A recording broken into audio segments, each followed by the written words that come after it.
বাবা আল্লাহ যে রহমান, এই কথার মধ্যে কোনো সন্দেহ আছে? না, একটু জবান করে সন্দেহ আছে?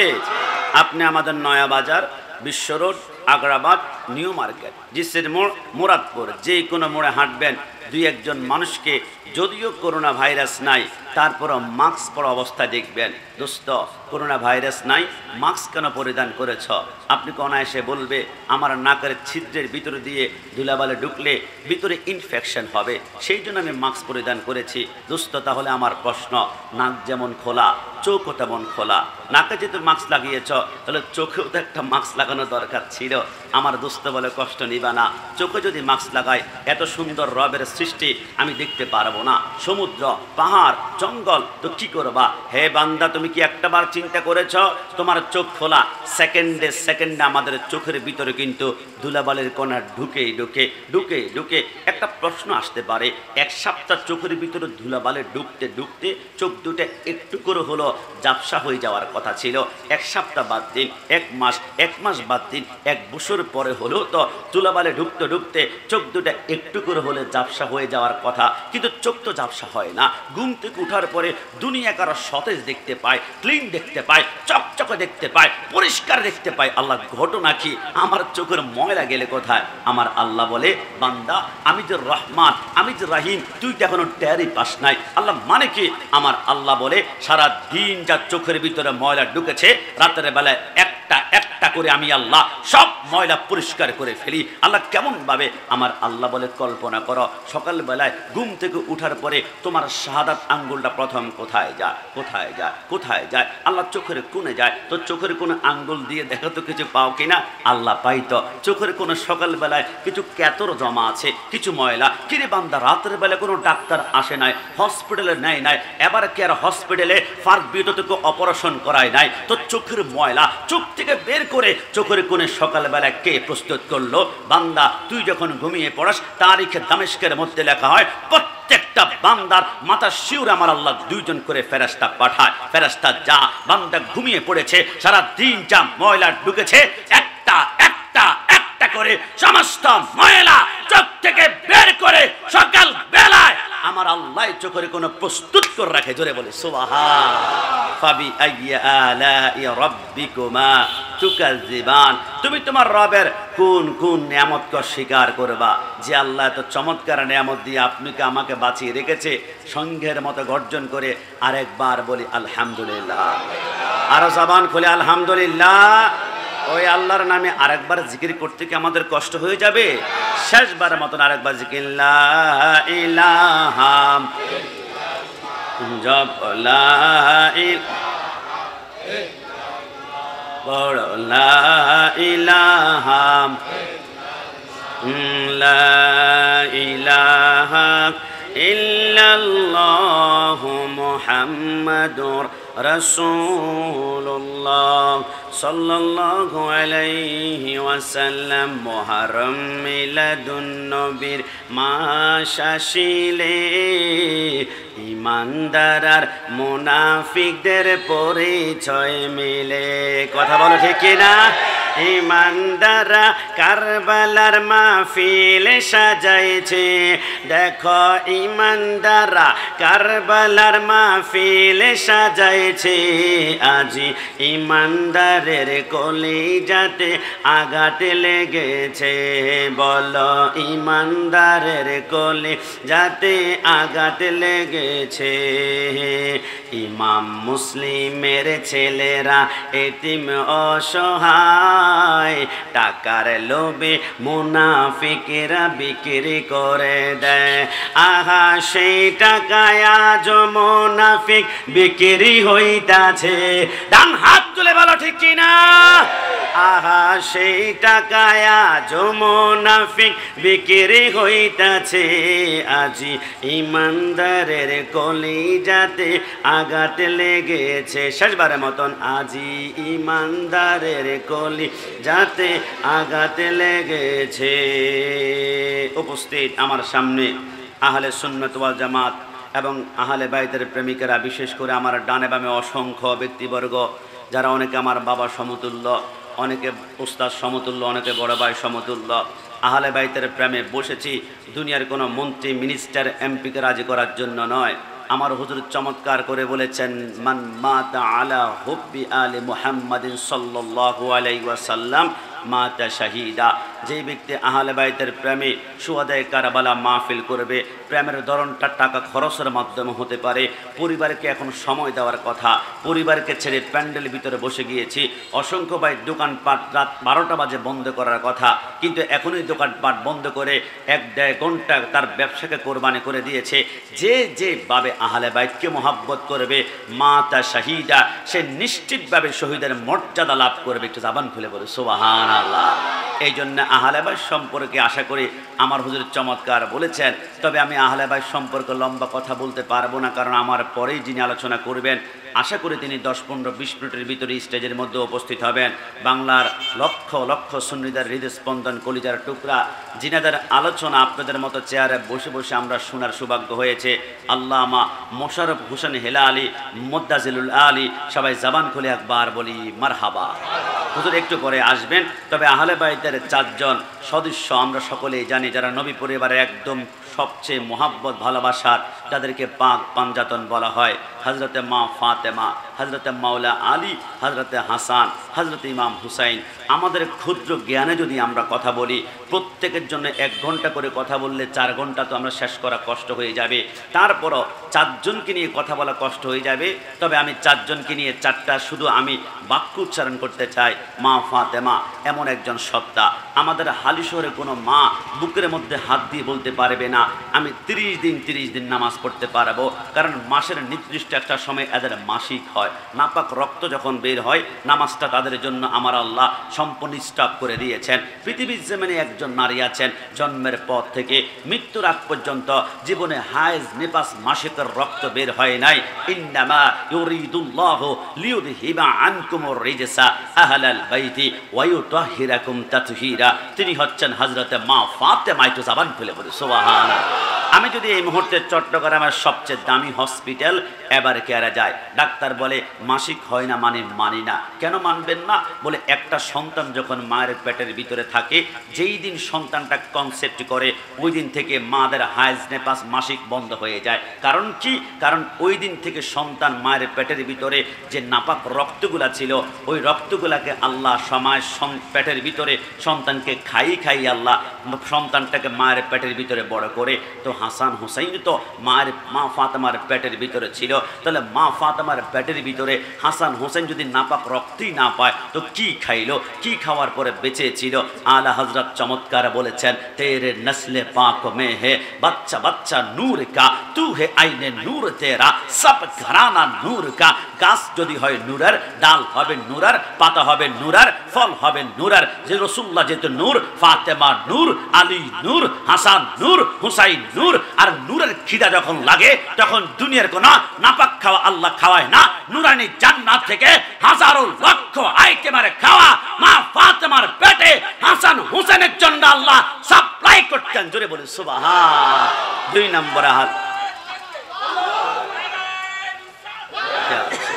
2 নম্বরে হযরতে মাওলা আলী এমন একজন সত্তা, তিনি এমন একজন খলিফা ছিলেন, চতুর্থ খলিফা, চতুর্থ সিংহাসনের মধ্যে যখন তিনি বসলেন, বসার পরে মুনাফিকরা রসুলের এলমে গায়েব নিয়ে প্রশ্ন তুলল। হযরতে মাওলা আলী মিম্বরে মধ্যে বসে বললেন, খবরদার, রসুলের এলম নিয়ে তোমরা প্রশ্ন তুলবা না। আমি আলীকে যত কঠিন প্রশ্ন করো না কেন, এই মুহূর্তে তোমাদেরকে আমি উত্তর প্রদান করব। সবাই হুজুরের জন্য একটা তাকবীর দেয়, নারায়ে তাকবীর। আর ডান হাত তুলে নারায়ে রিসালাত। কি তিনি কি আমাকে টাকা দিয়েছেন, পয়সা দিয়েছেন, মন্ত্রী তিনি? না, তিনি মন্ত্রীর চাইতে দামি। যার অন্তর রসুলের মহাব্বত থাকবে, রাস্তার মুচি হলেও তাকে আমি বুকের সাথে টান দিয়ে ধরবো। আমাদের সম্পর্ক হবে নবীর বন্ধুত্বের কারণে, আবার দুশ্মনী হবে নবীর দুশ্মনীর কারণে। কথা বলো ঠিক কি না? আমি সেই মাওলা আলীর কথা বলছিলাম, যিনি প্রশ্ন করেছিল একজন মুনাফিক এসে, মাওলা আলী আপনি তো নামাজ পড়েন, নামাজে নাকি আল্লাহ আপনাকে দেখতে পায়। হাল রাইতা রাব্বাক আপনি কি কখনো আল্লাহকে দেখেছেন? মাওলা আলী মুস্কি এসে বললেন, আমি সিজদার মধ্যে যাই, একটা সিজদা দেওয়ার পরে আরেকটা সিজদা দেওয়ার আগে মধ্যখানে বৈঠক করে, আমি এক সিজদা দেই, মধ্যখানে বৈঠক করি, আরেকটা সিজদা ততক্ষণ পর্যন্ত দেই না যতক্ষণ পর্যন্ত স্বয়ং আল্লাহর কুদরতি সূরত না দেখি। একটু জবান খুলে বলি সুবহানাল্লাহ। 3 নম্বরে হযরত ইমাম হাসান। একটা প্রশ্ন আসতে পারে, ইমাম হাসান হুসেনের ভিতরে হযরত ইমাম হাসান ছিলেন বড়, হুসাইন ছিল ছোট, কিরে ভাই সিরিয়ালে যদি কোরবানি করতে হয় প্রথম তো হাসানকে কারবালা জমিনে কোরবানি করা দরকার, তারপর হুসাইন, কিন্তু আমার আল্লাহ প্রথম সিরিয়াল হাসানকে কোরবানি না করে হুসাইনকে কেন করেছেন? একটি কারণে, কারণ আল হাসানু বি আশবাহি রাসূলিল্লাহি সাল্লাল্লাহু আলাইহি ওয়াসাল্লাম বাইনা সদরি ইলা রাসি। হযরত হাসানের এই বক্ষ থেকে মাথার তালু পর্যন্ত দেখতে হুবহু রাসূলুল্লাহর মতন ছিল। হযরত হাসানের দুইটা গাল রাসূলুল্লাহর গাল মোবারকের মতো, হাসানের দুইটা হাত রাসূলুল্লাহর হাত মোবারকের মতো, হযরত হাসানের দুইটা চোখ রাসূলুল্লাহর চোখ মোবারকের মতো। সাহাবায়ে কেরাম বলে, আমরা যখন রাসূল দুনিয়ার জমিন থেকে পর্দা গমন করার পরে রাসূলকে দেখার ইচ্ছে জাগতো, আমরা হাসান হুসাইনকে একসাথে দাঁড় করাতাম, মনে হয় স্বয়ং রাসূলুল্লাহ আমাদের সামনে দাঁড়িয়ে আছে। হযরত হাসানের চোখ রাসূলুল্লাহর চোখের মতো, গলাটাও কিন্তু রাসূলুল্লাহর মতন ছিল। আমার আল্লাহ বলে, কারবালার জমিনে হযরত হাসানকে চিৎ করে শোয়ায় যদি সীমার বুকের মধ্যে বসে ধারালো ছুরিটা চালায় গলার মধ্যে, গলাটা কার মতো? রাসূলুল্লাহর মতো। যদিও রাসূলের নয়, রাসূলুল্লাহর মতো গলা, ওই গলায় ছুরি লাগাবে, আমি আল্লাহর আরশ কাঁপবে, জমিন কাঁপবে, গজবের রহমতের ফেরেশতারা তাপ তাপ করে চিৎকার করবে, আমি আল্লাহ বরদাস্ত করতে পারবো না। তাই তো হাসানকে সেভ করে হুসাইনকে কোরবানি করলাম। এক এক ফুটা রক্তের বিনিময়ে ৭০,০০০ উম্মতে মুহাম্মাদে ফুলসিরাত পার হবে। জোরে বলে সুবহান। আমি সর্বশেষ সেই ইমাম হুসেনের কথা বলছিলাম। আমার ভাইয়ারা, ইমাম হুসাইন এমন একটি নাম, আদম থেকে শুরু করে ঈসা রুহুল্লাহ পর্যন্ত কোন নবীর নাম হুসাইন ছিল না, কোন নবীর সন্তানের নাম হুসাইন ছিল না, কোন নবীর উম্মতের নামও হুসাইন ছিল না। আমার আল্লাহ বলে, রাসূল জানিয়ে দেন, পৃথিবীর জমিনে একটা নিউ ইনটেক লেটেস্ট একটা নাম পাঠিয়েছি, যেই নামটা জিন্দেগিতে এখনো পর্যন্ত কেউ রাখে নাই। এই সন্তানের নাম হবে হযরতে হুসাইন। একটু জবান খুলে বলে সুবহানাল্লাহ। না না, আমি সেই হুসাইনের কথা বলছি। শামাইলে তিরমিজির মধ্যে লেখে, রাসূলুল্লাহ সিজদার মধ্যে, আমরা নানারা যখন সিজদার মধ্যে যায়, নাতি কাঁধের মধ্যে উঠবে, দাদা নামাজ পড়তে গেলে নাতি কাঁধের মধ্যে উঠবে, রাসূল সিজদার মধ্যে, হুসাইন রাসূলুল্লাহর কাঁধ মোবারকের মধ্যে বসে পড়ল। রাসূল 3 বার সুবহান রাব্বিয়াল আলা, সুবহান রাব্বিয়াল আলা, সুবহান রাব্বিয়াল আলা। হুসাইন যখন কাঁধ থেকে নামছে না, রাসূল চিন্তা করলো, কিরে আমি যদি সিজদা থেকে এখন মাথাটা উঠাই, হুসাইন টপ করে জমিনের মধ্যে পড়ে চামড়া ফেটবে, রক্ত বের হবে, হুসাইনের খুন বের হলে আমি রাসূলুল্লাহর কলিজায় তীরের মতন আঘাত করবে, আমি সহ্য করতে পারবো না। রাসূল বলে, আমি তাসবিহ আরো 2 বার বাড়ালাম, সুবহান রাব্বিয়াল আলা। 5 বার হুসাইন কাঁধ থেকে নামে না, 7 বার হুসাইন কাঁধ থেকে নামে না, 9 বার হুসাইন কাঁধ থেকে নামে না, 11 বার সুবহান রাব্বিয়াল আলা তাসবিহ পড়লাম। হুসাইন যখন নামছে না, আমি চিন্তা করলাম, কিরে আমি তো সেইটা দিয়েছি আল্লাহর জন্য, হুসাইনের জন্য কেন আমি অপেক্ষা করব? মানুষ আবার মনে করে কিনা হুসাইনের জন্য সেইটা পড়েছে, না, আল্লাহকে রাজি করার জন্য সেইটা শেষ, মাথা উঠাবো। আমার আল্লাহ বলে, জিবরাইল তোকে না 600 নূরের পাখা দিয়েছি, একটা পাখা জমিনের মধ্যে বাড়িয়ে দিলে তামাম দুনিয়া সেকেন্ডের ভিতরে সফর করতে পারো। বন্ধুর কানে কানে বলে দাও, হুসাইন যতক্ষণ কাঁধ থেকে না নামবে সেইটাই সুবহান রাব্বিল আলা পড়তেই থাকবে, পড়তেই থাকবে, পড়তেই থাকবে। রাসূল বলে, 20 বার পড়লাম, 30 বার পড়লাম, 50, 60, 70, হুসাইন কাঁধ থেকে নামে না। 72 বার পড়ার পরে হুসাইন যখন কাঁধ থেকে নামলো, সাহাবায়ে কেরাম বলে, নবী একটু প্রশ্ন করতে চাই, আপনি নামাজের ভিতরে কিসের চিন্তা করেছেন? নবী আমার বলে, চিন্তা করেছে হুসাইন কাঁধ থেকে নামে না। হুসাইনের চিন্তায় নামাজটা ভরপুর ছিল। নবীর নামাজ হয়েছে কিনা, কেন নবীজি আমাদের বাংলাদেশ অসংখ্য গোস্তান, মাথায় টুপি, মুখে দাঁড়ি, নামাজ পড়তে পড়তে কপালের দাগের কোনো অভাব নাই, কিন্তু এরা বলে নামাজের ভিতর রাসূলুল্লাহর খেয়াল চিন্তা আনা নাকি গরু কাটাচ্ছে নিকৃষ্ট। আমাদের কলিজা ফেটে যায়, আমাদের মন চায় চাঁদপুরের বিল্লাল ভাইয়ের মতো নবীকে পিয়ন বলার কারণে চাপাতে দিয়ে কানের বরাবর কুপিয়ে দিয়েছে। আমাদের মন চায় মুস্তাক রাসূলকে টুকরা টুকরা টুকরো করে ফেলতাম, কিন্তু ইয়া রাসূলুল্লাহ শুধু আপনার সম্মানের দিকে তাকিয়ে আছি, নবী বলুন না আমার নবী বলে নামাজ হয়েছে কিনা হোসেনের চিন্তা করার কারণে। তাহলে শুনে রাখো, আমি নামাজের ভিতরে হোসেনের চিন্তা করার কারণে আমার আল্লাহ আমার ডান কানে নোটিশ করে দিয়েছেন কুদরতি জবানে, নবী আপনি ওয়াদা করে নিলাম আপনার এই হোসেনকে যারা মহব্বত করবে, সুহাদায়ে কারবালা মাহফিল ছাড়া যাবে, হালি শহরে লক্ষ মানুষ থাকবে, তার মধ্যে সুহাদায়ে কারবালার প্রেমে যারা প্যান্ডেলের ভিতরে বসে যাবে, এমন ৭২,০০০ হোসাইনিকে আমি আল্লাহ চোখের পলকে পুলসিরাত পার করিয়ে রাসূল জান্নাতে আপনার সামনে বসিয়ে রাখবো। জোরে বলে সুবহান। না আমি সেই হযরতে মা ফাতেমা দূর থেকে বসা, হুসাইন এটা কি করলা, নানার পিঠে ৭২ বার সুবহান রাব্বিয়াল আলা পর্যন্ত বসে রইলা, তোমার নানার কি একটু কষ্ট হয় নাই? হুসাইন চোখের পানিগুলো ছেড়ে দিয়ে বলে, আম্মা জান আমার বসে থাকার কারণে নানা যদি ৭২ বার সুবহান রাব্বিয়াল আলা বলে কষ্ট হয়েছে, তাহলে এটার প্রতিদান আমি দিব। কিসের ভাবে? বলে কারবালার জমিনে নানার ইসলামের উপর যখন আঘাত আসবে, আমার পরিবারের ৭২ জনকে কোরবানি করে নানার ইসলামকে আমি জিন্দা করব, তারপরও নানার কষ্টের প্রতিদান আমি দিয়েই যাব। একটু জবান খুলে বলে সুবহান।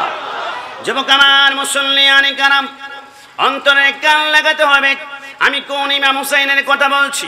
মুহররমের ৭ তারিখ যখন কারবালার জমিনে হুসাইন চলে গেল পরিবার সহ, আশেপাশ থেকে সমস্ত ইয়াজিদ বাহিনীগুলা ২২,০০০ মেপে চলে গেল, চারদিক দিয়ে গ্রেপ্তার করে ফেলল। ওই ফোরাতের পাড়ের মধ্যে ৪,০০০ সৈন্য সেটিং করে দিল। ফেরে ওই সৈন্যদেরকে বলা হলো গরু খাবে, গাধা খাবে, পশু খাবে, কিন্তু আহলে বাইতের কোনো সদস্য যদি পানের মধ্যে হাত দেয় একসাথে ৪,০০০ তীর মারাবা। সমস্ত ইয়াজিদ বাহিনী দাঁড়িয়ে রইল। ২ দিন পর্যন্ত খানা নাই। আমি গোলাম রাব্বানি কাশিমি যদি ১ ঘন্টা ২ ঘন্টা ৬ ঘন্টা পানি না পাই, আমার জিব্বাটা যখন বের হয়ে যাবে, আমি বলবো দোস্ত তোমার কি লাগবে, টাকা নাও, পয়সা নাও, আমার বিল্ডিং নিয়ে নাও, আমার রাজত্ব নাও, তারপরে পানি দাও। কিন্তু হুসাইন বলে আমার পরিবারের সবার জিব্বে একটা একটা করে বের হয়ে যেতে লাগলো, ডান পাশে লালা বের হয়ে যায়, তারপরে ইমান বিক্রি করে না। ইয়াজিদ বাহিনী বলে এদের ইমান বড্ড শক্ত, এদেরকে কন্ট্রোল করতে হলে এদেরকে আঘাত করতে হবে। এবার মুহররমের ১০ তারিখ সকালবেলায় তাঁবুর ভিতরে একটা আগুনের গোলা মারা হলো। হুসাইন বলে মুসলমানরা ধরে না, ধরলে কিন্তু আবার ছাড়ে না। মুসলমানরা কখনো, আমরা ইরানরা কখনো ইসরায়েলকে প্রথম হামলা করে নাই। ইসরায়েল যখন গুপ্ত হামলা করেছিল, ইসরায়েল মুসলমানরা কিন্তু ইসরায়েলের উপর হামলা করেছিল। ইসরায়েল বলে ভাই বুঝতে পারে নাই, এখন তুমি আমাদেরকে মাফ করে দাও। যুদ্ধ বিরতি ঘোষণা করা হলো। মুসলমান ধরে না, ধরলে কিন্তু ছাড়ে না। আল্লাহর হাবিবের নাতে হুসাইন বলে, নবী নবী আপনার ইসলামকে জিন্দা করার জন্য আমাদের গোলার আগুনের গোলা যখন তাঁবুর ভিতরে মারলো, হুসাইন বলে আমরা এখন আর ছাড় দিব না, না হয় আমরা যুদ্ধ না করলে আমাদেরকে দুর্বল ভাববে। তোমাদের ভিতরে কেউ আছে প্রথম একজন হাউজে কাউসারের পানি পান করবে? আব্দুল্লাহ কালবি নামক ১৮ বছর একজন যুবক বলে, লাব্বাইক ইয়া হুসাইন। হুসাইন বলে তোমাকে যেতে দেওয়া সম্ভব নয়, যেতে দিতে পারি না। বলে কেন? বলে তুমি বিবাহ করেছো মাত্র 18 দিন হয়ে গেল, তোমার স্ত্রীর হাতের মেহেদি এখনো পর্যন্ত শুকায় নাই, তোমার জন্মের 1 বছর পর বাবা মৃত্যুবরণ করেছে, তারপরে তোমার আমার তিলে তিলে দুনিয়ার জমিনে মানুষ করেছে, আরেকটা বিবাহ করে নাই। তোমার মার কত স্বপ্ন, তোমার স্ত্রীর কত স্বপ্ন, 2টা স্বপ্ন আমি কোরবান করতে পারবো না। মা থেকে পারমিশন লাগবে, স্ত্রীকে পারমিশন লাগবে। আব্দুল্লাহ কালবি একটা দৌড় দিয়ে তাঁবুর ভিতরে চলে গেল।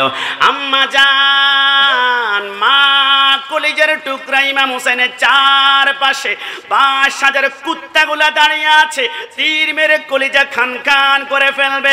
হে মা, তুমি আমাকে পারমিশন দাও না, হোসেনের গায়ে তীর লাগার পড়বে, আমার কলিজা আমি ঝাঁঝরা করতে চাই। মা বলল, তুই কি জানোস তোর জন্মের 1 বছর পরেই তো বাবা মৃত্যুবরণ করেছে, তিলে তিলে মানুষ করেছি, আরেকটা বিবাহ করলাম না, কিন্তু এখন তুই চলে যাবি, আমি কি নিয়ে বাঁচবো? এটা কথা শোনা আব্দুল্লাহ কালবি বলে, তাহলে মা আপনি বুঝি আমাকে যেতে দিবেন না, এতটাই ভালোবাসেন? আব্দুল্লাহ কালবির মা মুচকে এসে বলে, আরে বোকা, তোমাকে কতটুকু ভালোবাসি এই ভালোবাসার কথা বললাম, কিন্তু হোসেনকে কতটুকু ভালোবাসি এটাও তো তুমি শোনা যাবা। বলে কেমন ভালোবাসো? তোমার মতো 1 লক্ষ আব্দুল্লাহ কালবি যদি আমার কলিজার টুকরা সন্তান থাকে, হোসেনের দিকে যদি 1 লক্ষ তীর মারা হয়, প্রত্যেকটা সন্তানকে তীরের সামনে ধরবো, বুকটা ঝাঁঝরা করে ফেলবো। হোসেনের গায়ে একটা তীর আমি লাগতেই দিব না। একটু জবান খুলে বলি সুবহানাল্লাহ। আব্দুল্লাহ কালবি বলে, মা থেকে পারমিশন পেয়ে গেলাম, স্ত্রীর কাছে গিয়ে গিয়ে বললাম তোমার সাথে কিছু জরুরি কথা আছে। স্ত্রী বলে বলতে হবে না, আড়াল থেকে শুনতে পেরেছি আপনি কারবালার জমিনে যাবেন, শহীদ হবেন, একটা শর্তে আপনাকে অনুমতি দিব। বলে কিসের শর্ত? বলে আপনি যখন যুদ্ধ করতে করতে 3 দিনে তৃষ্ণার্ত হয়ে জিহ্বাটা দাঁতের মায়ের সাথে আটকে যাবে, পানির তৃষ্ণা যখন আপনার রক্তগুলো পানি হয়ে যাবে, আপনার চোখ যখন ঝাপসা ঝাপসা হয়ে যাবে, চোখের মধ্যে রক্ত চলাচল বন্ধ হয়ে যাবে, আসমান জমিনের মধ্যখানে পরাগ করতে পারবেন না। দিক থেকে ইয়াজিদ বাহিনী যখন তীর মারবে, রক্তের ফতম ফোটা জমিনে পড়ার পূর্বে আপনি আল্লাহকে দেখার সৌভাগ্য অর্জন করবেন। 70,000 হুর গেলমান হাত ধরে ধরে আপনাকে জান্নাতে নিয়ে আসবে। আপনি ওয়াদা করেন কোনো হুর গেলমানের হাত ধরে জান্নাতে যাবেন না, যদি যেতেই হয় আমি স্ত্রীর হাত ধরে আপনি জান্নাতের মধ্যে যাবেন। আব্দুল্লাহ কালবি বলে আল্লাহর ইজ্জতের কসম করে বলি, হে আমার কলিজার টুকরা, আমার স্ত্রীর হাত ছাড়া জান্নাতে যাবেন না, তাহলে বিদায়। দেখা হলে আরেকবার তাঁবুর ভিতরে, না হয় দেখা হবে কিয়ামতের ময়দানে। একটু জবান খুলে বলি সুবহানাল্লাহ। আব্দুল্লাহ কালবি ইমাম হোসেনের সামনে গেল, মা থেকে পারিবেশন নিয়ে আসলাম, দুনিয়ার কোনো মন্ত্রী মিনিস্টারকে রাজি করার জন্য নয়, রসুলের ইসলামকে জিন্দা করার জন্য। যুদ্ধের পোশাক পরিয়ে দেন না। যুদ্ধের পোশাক পরিয়ে দিল, হাতের মধ্যে তলোয়ার দিয়ে বলল, জানো তুমি এটা আসাদুল্লাহ হযরতে মাওলা আলীর তলোয়ার, উঁচু করবা, আসমানের সমস্ত বিজলি তোমার তলোয়ারের ভিতরে ঢুকে পড়বে। আব্দুল্লাহ কালবি বলে যুদ্ধের ময়দানে গেলাম, যুদ্ধ করতে লাগলাম, যেমনভাবে লেবু কাটে ওইভাবে সৈন্যগুলোকে কাটতে লাগলাম, যেমনভাবে শশা কাটে কাটতে কাটতে হঠাৎ করে আমি দেখলাম আমার বডির সেন্সর কাজ করে না, আমার রক্তগুলো পানি হয়ে গিয়েছে। আমি ডান পাশে তলোয়ার গোলাই, তলোয়ারটা আমার বাম পাশে চলে যায়, আমি সামনে তাকাতে চাই, চোখগুলো আমার বন্ধ হয়ে আসে, আমার জিহ্বা নাড়াতে চাই, আমার জিহ্বা দাঁতের মায়ের সাথে আটকে যাচ্ছে। আমি কান্না করলাম, মনে হয় আমি আর পারবো না। আমি তাঁবুর ভিতরে দৌড় দিয়ে এসে বললাম, মা এক ফোঁটা পানি তুমি আমাকে ব্যবস্থা করে দাও, আমি ইয়াজিদ বাহিনীর একজন সৈন্যকে রাখবো না। মা বলল, কিরে সন্তান, কোনো পানি তো নাই? বললো, দেও না গো মা। সন্তান যখন মার কাছে বারবার আবদার করে, আব্দুল্লাহ কালবির মা বলে, একটু হা করো না। বলে, কেন? আরে সন্তান হা করো না। আব্দুল্লাহ কালবি যখন হা করলো, মা তার জিহ্বাটা সন্তানের মুখের ভিতর ঢুকাই বলল, আমার সন্তান তুমি আমার জিহ্বাটা চুষে দেখো, কোনো রসকস কোনো পানি পাও কিনা। আব্দুল্লাহ কালবি বলে, মার জিহ্বা যখন চুষতে লাগলাম, আমার জিহ্বা যদি হয় কাপড়ের মতো পাথরের মতো শক্ত, মার জিহ্বাটা তার চাইতে আরো বড় শক্ত হয়ে আছে। আমি বললাম, মা জিহ্বার মধ্যে পানি নাই, পাথর পাথর হয়ে আছে। আমার মা বলে, তাহলে দুনিয়ার পানির আর আশা করো না, একটু পর রাহমাতুল আলামিন ডান হাতে হাউজে কাউসারে পানি পান করাবে। জোরে বলে সুবহান। ওই মদিনায় আছে না আমার জানে মুহাম্মদ রাসূল, সেই মদিনার প্রেমিক হয়ে আমি যদি করি ভুল, ওই মদিনা আছে না আমার জানে মুহাম্মদ রাসূল, সেই মদিনার প্রেমিক হয়ে আমি যদি করি ভুল, বলে বরা জীবন আমার তাতে দুঃখ লাগে না, আমাকে পাগল করেছে ওই আরবের মদিনা। লোকে আমায় পাগল বলে, লোকে আমায় লে আমার দুঃখ লাগে না, আমাকে পাগল করেছে ওই আরবের মদিনা। শেষবারের মতন, আমাকে পাগল করেছে ওই আরবের মদিনা।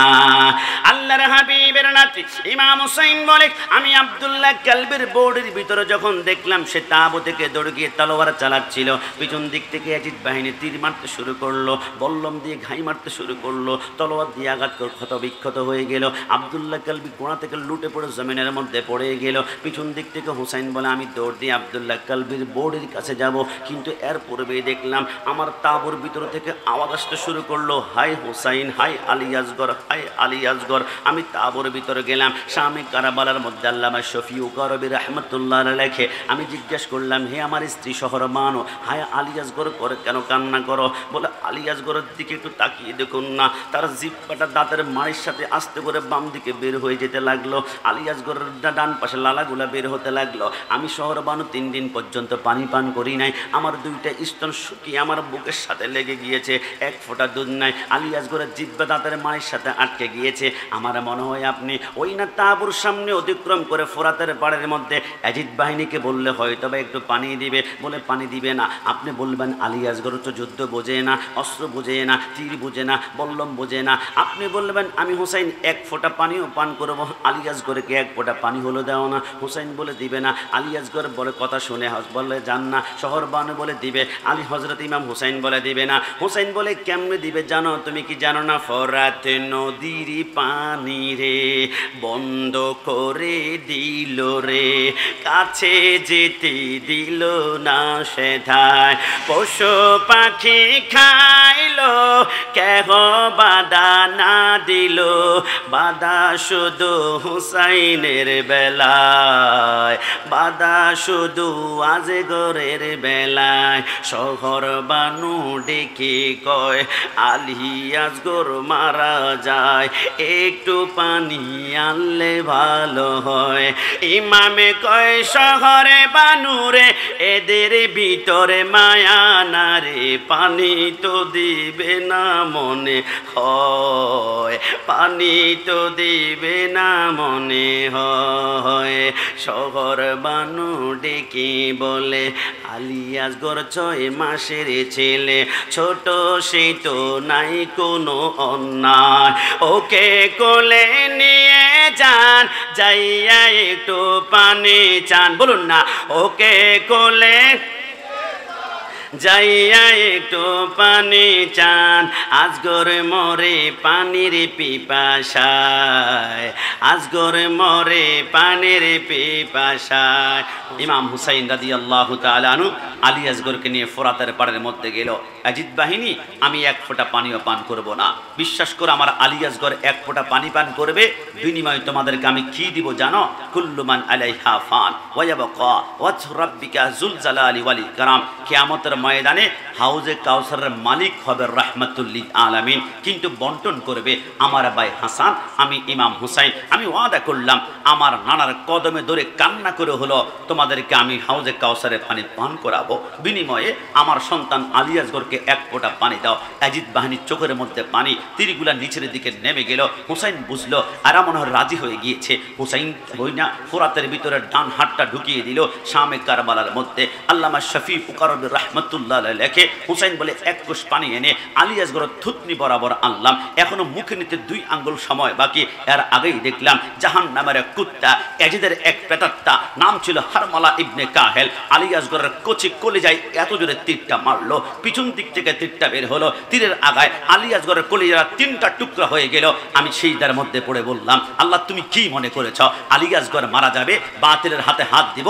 আল্লাহ প্রমাণ করে দিলাম, কিয়ামত পর্যন্ত মানুষকে শিখিয়ে দিলাম যারা সুন্নি, যারা হুসাইনি, তারা জীবন দিবে, ঈমান কখনো বিক্রি করবে না।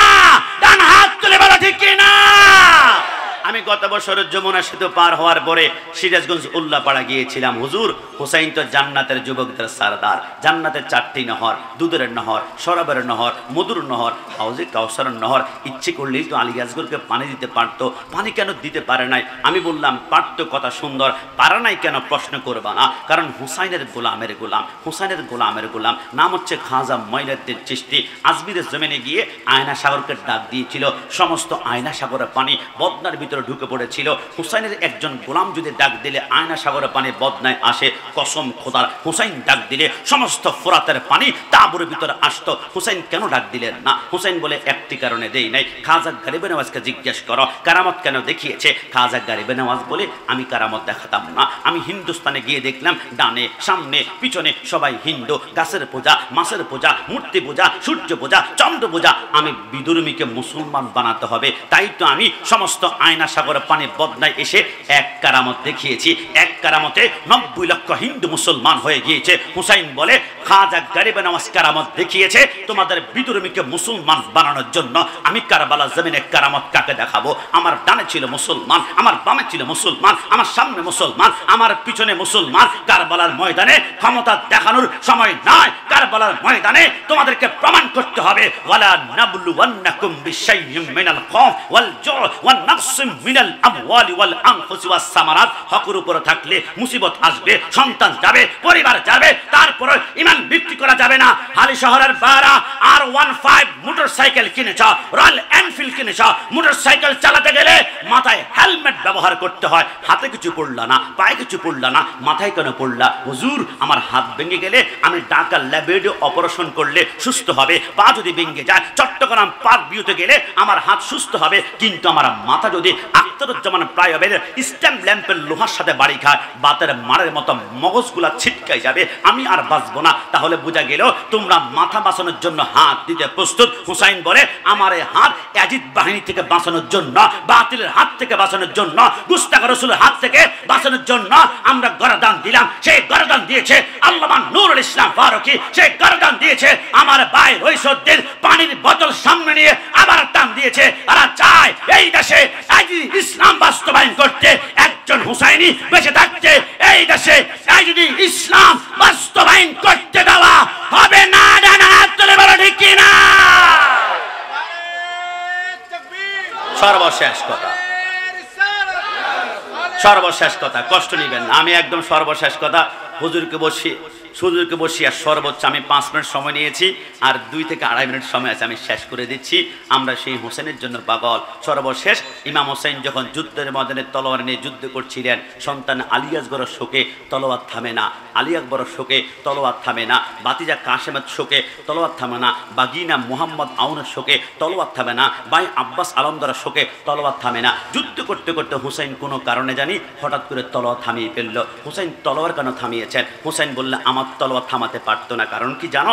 আমার রক্তে রাসূলুল্লাহর রক্ত প্রবাহমান রয়েছে। আমার হাতের তলোয়ার মাওলা আলীর তলোয়ার। আমি তলোয়ার উঁচু করলেই তো আসমানের সমস্ত বিজলির শক্তি কারেন্টের মতো আল্লাহ তলোয়ারের ভিতর ঢুকিয়ে দিচ্ছে, পারতো না। তো তলোয়ার কেন থামিয়েছেন? হুসাইন বলে একটি কারণে, আমার জন্মের কিছুক্ষণ পর রাহমাতুল্লিল আলামিন আমার ডান কানে আজান দিয়েছিল, আল্লাহু আকবার আল্লাহু আকবার। রাসূল ডান কানে আজান দিয়ে আমাকে বলেছিল মুস্কি এসে, হুসাইন আমার এই আজানের ইজ্জতটা রক্ষা করিও। যেখানে আজান হবে দুনিয়ার যত গুরুত্বপূর্ণ কাজ থাকবে বন্ধ বন্ধ বন্ধ।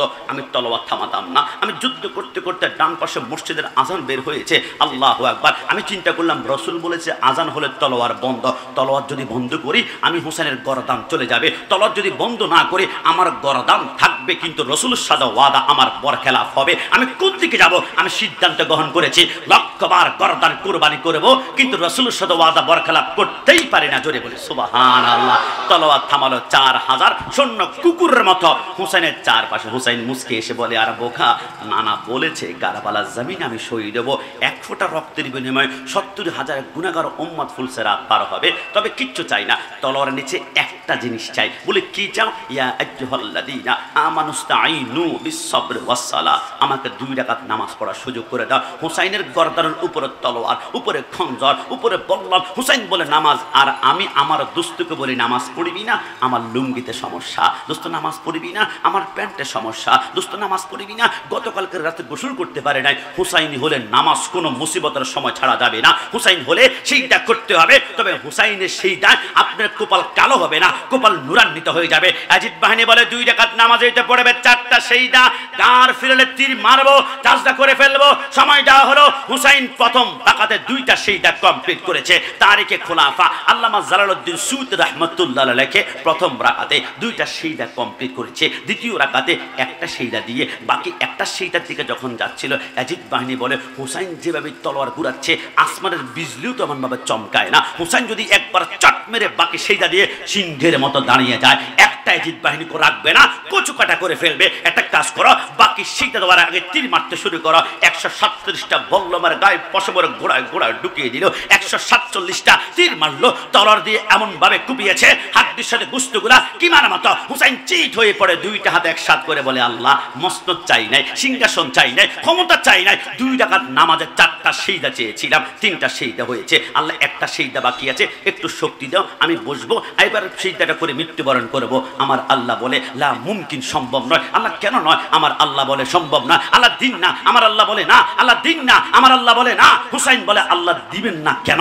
আমার আল্লাহ বলে, বাকি একটা সিজদা কারবালা নয়, দিবা আল কারিয়াতু মাল কারিয়া ওয়া মা আদরাকা মাল কারিয়া। ওই কিয়ামতের ময়দানে ডাইরেক্ট আমি আল্লাহর কুদরতি কদমে ওয়াদা করলাম, ওই একটা সিজদার বিনিময় শুহাদায়ে কারবালা যারা সাজাবে, বাতিলের বিরুদ্ধে হুঙ্কার দেওয়ার জন্য, নিজের ঈমান বাঁচানোর জন্য, প্রত্যেকটা হুসাইনিকে আমি আল্লাহ চোখের পলকে পুলসের রাত পার করাবো। জোরে বলে সুবহান। ওই হুসাইনের জন্য আমরা জীবন দিতে চাই কি চাই না? 2 হাত তুলে বলুন, চাই কি না? তাই তো আমরা বলি, জন্ম আমার নবীর যুগে হলে কেমন হতো। নবীকে পাইনি, নবীর আওলাদ আমরা পেয়েছি। গাউসুল আজম মাইজ ভান্ডারী নবীর আওলাদ আমরা পেয়েছি। শাহিন শাহ শ্রীকোট নবীর আওলাদ আমরা পেয়েছি। সৈয়দ মোহাম্মদ বাহাদুর শাহ আবদ শাহ মাদানী। তাদের কারণে আমাদের চোখটা যখন ওইদিকে নেই, চোখের জুতি বেড়ে যায়। এই জন্য যেইখানে আল্লাহ সেইখানে মোহাম্মদ রসুল্লাহ। আজান হবে আল্লাহর জন্য, কিন্তু ঢুকিয়ে দিয়েছে আশহাদু আন্না মুহাম্মাদুর রাসূলুল্লাহ। নামাজ হচ্ছে আল্লাহর জন্য, ঢুকিয়ে দিয়েছে আত্তাহিয়্যা লিল্লাহি ওয়াস সালাওয়াতু ওয়াত তাইয়্যিবাতু ওয়াস সালামু আলাইকা আইয়ুহান নবী। আমার নবীকে সালাম। এইজন্য আল্লাহ যেখানে বন্ধু, সেইখানে বন্ধুকে মহব্বত করা মানে হচ্ছে আহলে বাইতকে মহব্বত করা। আসুন ওই নবীর প্রেমে আমাদের জীবনটা কোরবানি করব। যেখানে আল্লাহ সেইখানে রাসূলুল্লাহ। আমি এই কথাটা 30 সেকেন্ডে বলে শেষ করছি। আমার আল্লাহ বলে, আমার যেমন 99 নাম আছে, আমার বন্ধুর নাম থাকবে না এমনটা হতে পারে না। তাই তো আমার বন্ধুকে আমার আল্লাহ 99 নাম দিয়েছেন। আমার নবী আহমদ, আমার নবী হামেদ, আমার নবী মাহমুদ, আমার নবী কাসেম, আমার নবী আকিব, আমার নবী ফাতে, আমার নবী খাতেম, আমার নবী হাশের, আমার নবী মাহি, আমার নবী দাঈ, আমার নবী সিরাজ, আমার নবী রশিদ, আমার নবী মুনির, আমার নবী বশির, আমার নবী নজির, আমার নবী হাদি, আমার নবী মাহদি, আমার নবী ইয়াসিন, আমার নবী তোহা, আমার নবী মুজাম্মিল, আমার নবী মুদ্দাসির, আমার নবী শফি, আমার নবী কলিম, আমার নবী খলিল, আমার নবী হাবিব, আমার নবী মুস্তফা, আমার নবী মুর্তজা, আমার নবী মুস্তফা, আমার নবী মুখতার, আমার নবী নাসির, আমার নবী মনসুর, আমার নবী কায়েম, আমার নবী হাফেজ, আমার নবী শহীদ, আমার নবী আদিল, আমার নবী হাকিম, আমার নবী নূর, আমার নবী বুরহান, আমার নবী হুজ্জা, আমার নবী আবতাহি, আমার নবী মুতি, আমার নবী মাসকুর, আমার নবী মাওয়াইজ, আমার নবী মাদানী, আমার নবী আরাবি, আমার নবী হাশিমি, আমার নবী তাহামি, আমার নবী হিজাজি, আমার নবী কুরাইশি, আমার নবী রাউফ, আমার নবী রহিম, আমার নবী ইয়াতিম, আমার নবী গানি, আমার নবী জাওয়াদ, আমার নবী আউয়াল, আমার নবী আখির, আমার নবী জাহির, আমার নবী বাতিন, আমার নবী ওয়ামা আরসালনাকা ইল্লা রাহমাতাল লিল আলামিন। আজকের প্রোগ্রাম থেকে, শুহাদায়ে কারবালা মাহফিল থেকে বলতে চাই, আমার মাকে গালি দাও, কোনো প্রতিবাদ হবে না। আমার বাবাকে গালি দাও, চুপ করে থাকবো। আমার স্ত্রীকে গালি দাও, চুপ করে থাকবো। কিন্তু আন-নাবিয়্যু আওলা বিল মুমিনিনা মিন আনফুসিহিম, my property, my soul, my property, my heart, my property, my love. নবী আমার জান, নবী আমার প্রাণ, নবী আমার কলিজা। নবীর বিরুদ্ধে গুস্তাখি করলে জিভ বেড়ে ছিঁড়ে ফেলা হবে। ডানা তুলে বলো ঠিক কিনা? সব সহ্য করা যায়, আহলে বাইত আর রাসূলের শানে গোস্তাখি সহ্য করা যায়। আমি কি গর্জন করেছি? আমার উপর কি আপনারা রাগ করেছেন? সবাই তো আর সিদ্দিক আকবর মতো ঠান্ডা হবে না, কিছু ফারুক আজমের মতো গরম হতে হবে। বাবার কল্লা ফেলে দিয়েছে মজনুন বলার কারণে। তাই মাঝে মাঝে নরম নরম কথা বলা সুন্নত, মাঝে মাঝে গরম হয়ে প্রতিবাদ করো রাসূলুল্লাহর সুন্নত কথা বলো, ঠিক কিনা? তুমি মেসওয়াক করা ফজিলত তো জানো, খাবার শেষে মিষ্টি মুখের হাদিসটাও মানো। শুধু হক কথাটা উচ্চ স্বরে বলতে পারো না, অন্যায় দেখে বারুদ হয়ে জ্বলতে পারো না। ডান হাত তুলে বলো ঠিক কিনা? কেমন মুসলমান তুমি একটু বলো না, কেমন ইমান তোমার একটু ভাবো না। তুমি মেসওয়াক করা ফজিলত জানো।